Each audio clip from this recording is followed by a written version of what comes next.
Halo semuanya, kami dari kelompok 9 akan menjelaskan apa sih itu sistem peredaran darah dan sistem kardiovaskuler. Nah, di dalam tubuh manusia, sistem peredaran darah itu bekerja tanpa henti, mengalirkan oksigen, nutrisi, dan menjaga setiap organ tetap berfungsi. Namun, sistem yang teratur ini dapat terganggu oleh berbagai penyakit. Hai, aku jantung, pemompa utama tubuh. Ketika pembuluh darah tersumbat atau tekanannya meningkat, tugasku menjadi jauh lebih berat. Adapun beberapa penyakit yang sering menyerang sistem ini antara lain yang pertama aterosklerosis, yaitu penyempitan arteri akibat penumpukan plak. Yang kedua ada hipertensi, yaitu tekanan darah tinggi yang membebani jantung. Dan yang ketiga ada serangan jantung dan stroke akibat terhentinya aliran darah ke jantung atau otak. Nah, untuk memahami lebih jauh bagaimana sistem peredaran darah bekerja, mari kita memasuki penjelasan berikutnya. Nah, sistem peredaran darah adalah sistem yang bertugas untuk mengedarkan darah ke seluruh tubuh melalui jantung dan pembuluh darah. Sistem ini memastikan seluruh jaringan mendapatkan oksigen dan nutrisi, serta membawa limbah metabolisme kembali ke organ pembuangan. Ada beberapa organ utama sistem peredaran darah yang biasa disebut kardiovaskuler. Yang pertama ada jantung. Jantung merupakan organ utama yang berfungsi memompa darah ke seluruh tubuh.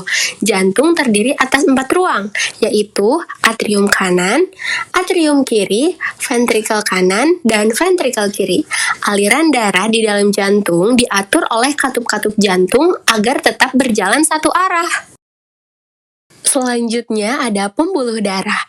Pembuluh darah adalah saluran tempat darah mengalir. Pembuluh darah terdiri dari 3 jenis. Yang pertama ada arteri yang membawa darah keluar dari jantung. Kemudian yang kedua ada vena yang membawa darah kembali menuju jantung.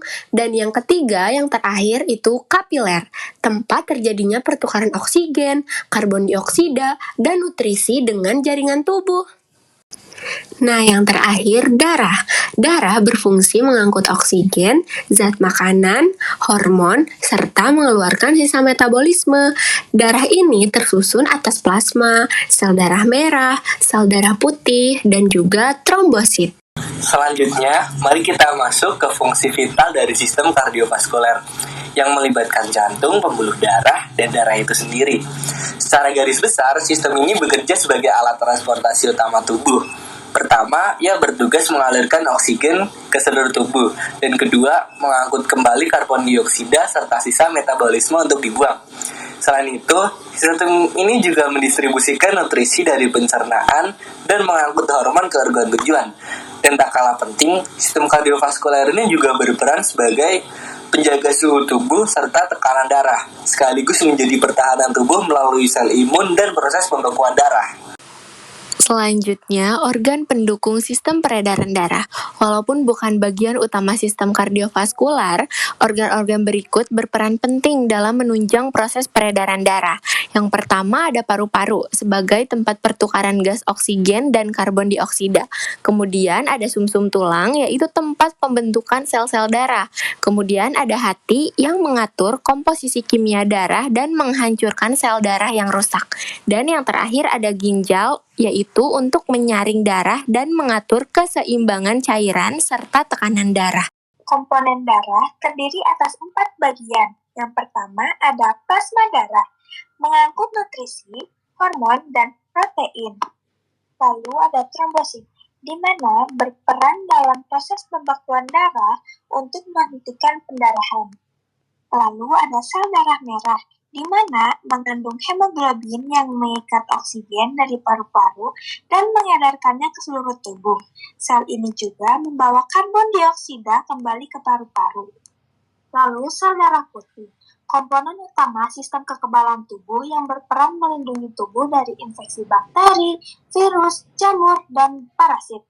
Terdapat 5 jenis sel darah putih. Yang pertama ada neutrofil, yang kedua ada limfosit, yang ketiga ada monosit, yang keempat ada eosinofil, dan yang terakhir ada basofil. Peredaran darah besar adalah alur peredaran darah dari jantung ke seluruh tubuh. Kemudian kembali lagi ke jantung. Alurnya ialah sebagai berikut. Yang pertama, ventrikel kiri, lalu ke aorta, lalu ke arteri, lalu ke arteriol, lalu ke kapiler jaringan tubuh, lalu ke vena, lalu ke vena cava, dan yang terakhir ke atrium kanan. Fungsi utamanya mengedarkan darah kaya oksigen ke seluruh jaringan tubuh. Peredaran darah kecil adalah aliran darah dari jantung menuju paru-paru, lalu kembali lagi ke jantung. Alurnya ialah sebagai berikut. Yang pertama dari ventrikel kanan, lalu ke arteri pulmonalis, lalu ke paru-paru, lalu ke vena pulmonalis, dan yang terakhir ke atrium kiri. Fungsi utamanya yaitu menukar karbon dioksida dengan oksigen di paru-paru. Lalu, alur lengkap peredaran darah dari awal hingga kembali lagi.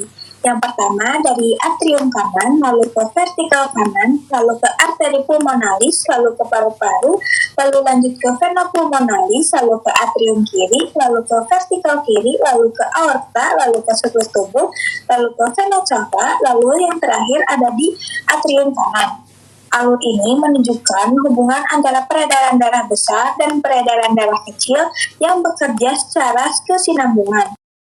Jadi, kesimpulannya yaitu, sistem peredaran darah merupakan mekanisme penting yang melibatkan jantung sebagai pemompa, pembuluh darah sebagai jalur transportasi, dan darah sebagai pembawa oksigen serta nutrisi. Sistem ini terdiri atas dua aliran utama, yaitu peredaran darah besar yang mengalirkan darah kaya oksigen ke seluruh tubuh, dan peredaran darah kecil yang menyalurkan darah ke paru-paru untuk pertukaran gas. Selain itu, organ-organ seperti paru-paru, ginjal, hati, dan sumsum tulang turut mendukung jalannya peredaran dengan fungsi masing-masing, mulai dari pertukaran oksigen dan karbon dioksida, penyaringan zat sisa, hingga pembentukan sel darah yang baru. Keseluruhan proses ini bekerja secara teratur dan saling berkaitan untuk memastikan tubuh mendapatkan oksigen, nutrisi, dan perlindungan yang diperlukan agar tetap berfungsi dengan baik. Berikut adalah beberapa referensi yang kami pakai. Adapun anggota kelompok 9 sebagai berikut.